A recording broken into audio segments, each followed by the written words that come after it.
염증에서 오는 경우가 많습니다. 췌장염. 췌장에 암이 생길 경우에는 어떤 담관에 영향을 줘서, 그런데 특히 이제 췌장암에만 특히 조금 더 포커스를 맞춰가지고 한다면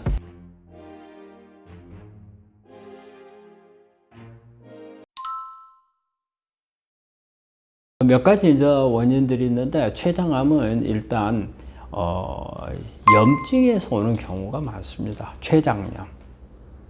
그래서 췌장에 어떤 염증이 오랫동안 지속이 되다가 진행이 돼서 나중에 이게 암으로 전환되거든요.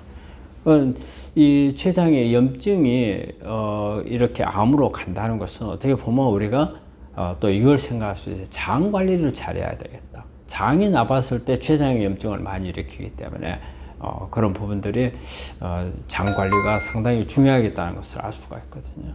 예, 이런 부분에서 그 외에도 보면은 당뇨 있는 환자들이 많은데, 우리 인슐린을 췌장에서 생산을 하잖아요. 그러니까 췌장에 어떤 당뇨가 있었을 때 췌장에 어떤 그 인슐린 생산하는 곳에 어떤 문제가 있을 수가 있거든요. 보통 우리가 당뇨는 일반적으로는 암은 한 30% 정도의 암 발생률을 높인다고 되어 있거든요. 근데 췌장암에서는 1.8배 정도의 발생률을 높인다고 되어 있어요. 그리고 이제 우리가 흡연을 생각할 수가 있어요. 담배는 보통 우리가 이제 그 폐암 쪽으로만 많이 생각을 하잖아요. 근데 담배가 의외로 여러 가지 암들에 영향을 주거든요. 뭐 구강암이라든지 인후암, 식도암, 그리고 췌장암, 그 다음에 뭐 방광암, 이런 데 영향을 많이 주기 때문에 췌장암도 담배하고 관련이 있다는 거죠. 그래서 우리가 뭐 조금 술 마시는 것은 뭐 괜찮지만, 하루에 석 잔 이상 마시는 경우에는 한 22% 정도의 발생률이 높아진다는 그런 메타 분석이 있거든요. 그래서 이런 부분들에 대한 우리가 논문을 이렇게 한번 살펴보면은 2013년도 10월에 발표된 이 펀메드에 발표된 자료예요. 그 가스트로엔테롤 헤파톨로지에 발표된 자료인데, 여기에 보면 이제 주 저자가 스테펜 판돌이라는 분이고, 여기에서 주제는 뭐냐면요, 이 췌장암에 대한 그 촉진을 시키거나 아니면은 위험 요소, 그리고 이 부분에 대한 역학을 조사한 자료인데, 여기에서 보면 만성 췌장염이 있는 경우에는 한 5년 이상 췌장염이 지속되면 한 14배 정도의 발생이 높아지더라. 그리고 또 이제 유전성 췌장염, 그러니까 췌장염을 잘 걸리게 하는 그런 유전적인 요인들을 가지고 있는 사람들은 정상 인구보다 한 70배 정도의 발생률이 높더라는 거죠. 그렇기 때문에 이런 분들은 특히 자주 검사를 받고 항상 그 췌장암에 걸리지 않도록 하는 나름대로 예방법, 뭐 식이요법이라든지 생활습관인데, 이런 부분들을 조금 강구하셔야 될 것 같아요. 그리고 또 뭐냐면 췌장암에 역학 조사한 자료가 있는데, 이거는 2010년도에 11월 달에 발표된 거예요. 주 저자가 패트릭 메이슨유브라는 분인데, 이분의 자료에 의하면은 우리 식이요법, 또 생활 환경이나 생활 방식, 그 다음에 이제 비타민 노출, 이런 부분들 같은 이런 환경적 요인이 영향을 주는 게 있더라고 말이죠. 여기에서 보면은 우리가 이제 췌장염, 이것도 마찬가지로 식이요법이나 생활이라든지 이런 부분과 관련이 있거든요.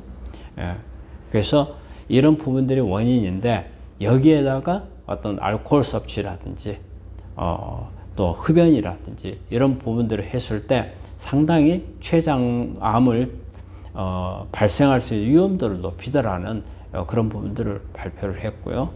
또 과체중이나 비만, 그 다음에 당뇨 전 단계인 내당증만 가지고도 영향을 주더라. 근데 이제 여기에서 당뇨가 오랫동안 지속되는 사람들, 이런 부분들도 췌장암을 일으키는 원인을 높여주는 요소로 작용을 하더라. 이렇게 발표한 자료가 있습니다. 우리가 췌장암 검진은 우리가 이제 일반 검진 특히 이제 종합 검진 같은 걸 하면은 뭐 혈액 검사 상으로 우리가 볼 수 있는 부분은 종양 표시자 CA19-9라든지 그다음에 CEA라든지 이런 부분들을 살펴볼 수가 있고요. 또 우리가 췌장하고 간하고는 관련이 있기 때문에 췌장에 암이 생길 경우에는 어떤 담관에 영향을 줘서 간 기능에도 영향을 주거든요. 그래서 간 기능 수치가 특히 뭐 감마지 TB라는 것 이런 부분들이 올라가거나 아니면 빌리루비 황달치가 올라간다든지 이런 부분들을 살펴볼 필요가 있고, 그리고 췌장에 어떤 문제가 생겼을 때는 췌장에서 만들어내는 효소, 뭐 아밀라제, 리파제 이런 부분들을 보고 그런데 이 데이터를 하나를 가지고 뭐 암이 있다 이렇게 볼 수는 없는 거고 일단은 종합을 해야 되는 부분이고요. 그런데 이것만 가지고 정확하게 진단하기는 어렵거든요. 그래서 이제 정확하게 하려면 초음파나 CT, MRI 또 이런 부분들이 잘 안 나온다 할 경우에는 내시경을 해가지고 초음파하는 방법도 있어요. 그리고 이제 그래도 가장 정확하게 본다면 PET CT를 전신 CT를 찍어보면 발견을 할 수가 있는데 특히 이제 우리가 췌장암을 좀 더 깊게 이렇게 정밀하게 보려고 이제 봐야 될 부분들은 되게 이제 위험 요소를 가지고 있는 분들, 특히 뭐 가족력이 있는, 그 다음에 췌장염 과거력이 있거나 아니면 당뇨가 있거나 이런 분들은 일단은 조금 더 정밀한, 이러려면 이제 MRCP라든지 EURS라든지 ERCP라든지 이런 정밀하게 하는 방법들이 있어요. 이런 부분들을 한 번 정도 생각해 볼 필요도 있습니다. 그 외에 뭐 어떤 유전자 분석을 통해서 일단은 의심할 수 있는 사항이 있는가 이런 부분들을 또 검사를 하는 데 도움이 될 수 있습니다. 어쨌든 암이라는 게 뭐 여러 가지 원인이 많기 때문에 또 우리가 밝혀진 것도 많잖아요. 뭐 음식부터 생활 습관, 그 다음에 심지어는 하루의 리듬이라든지 그리고 어떤 스트레스라든지 이런 부분들이 전부 암에 영향을 주기 때문에 이런 부분들을 다 하는 게 맞죠. 그런데 특히 이제 췌장암에만 특히 조금 더 포커스를 맞춰 가지고 한다면 일단은 저는 금연과 그 다음에 금주 이게 돼야 될 것 같아요. 그래서 술을 가능한 적게 마시고 담배는 아예 피지 않는 게 좋겠죠. 그리고 이제 어떤 식사라든지 이런 부분들, 그래서 과일이나 채소, 통곡 이런 위주의 식단을 하고, 그리고 비타민 같은 거 보충을 좀 해주고, 그리고 운동 같은 것을 좀 열심히 해주고요. 그래서 운동은 보통 이제 저는 우리 환자분들한테 하루에 한 1시간 정도의 운동을, 그래서 50분 정도는 유산소 운동, 5 내지 10분 정도 근력 운동 이런 분들을 권하죠. 그리고 혹시 본인이 어떤 만성 질환을 가지고 있다든지 이랬을 경우에는 정기적으로 건강 검진을 조금 더 체계적으로 받는 게, 그리고 건강 검진을 받다가 한 번 정도는 또 아주 정밀한 검사들을 추가로 해서 받아보는 게 요즘에는 어때요? 암 예방에서 가장 중요한 게 제1번을 조기 진단이라는 말을 많이 쓰거든요. 그래서 건강 검진을 한다는 것 자체가 바로 예방을 하는 그런 방법이라고 생각을 합니다.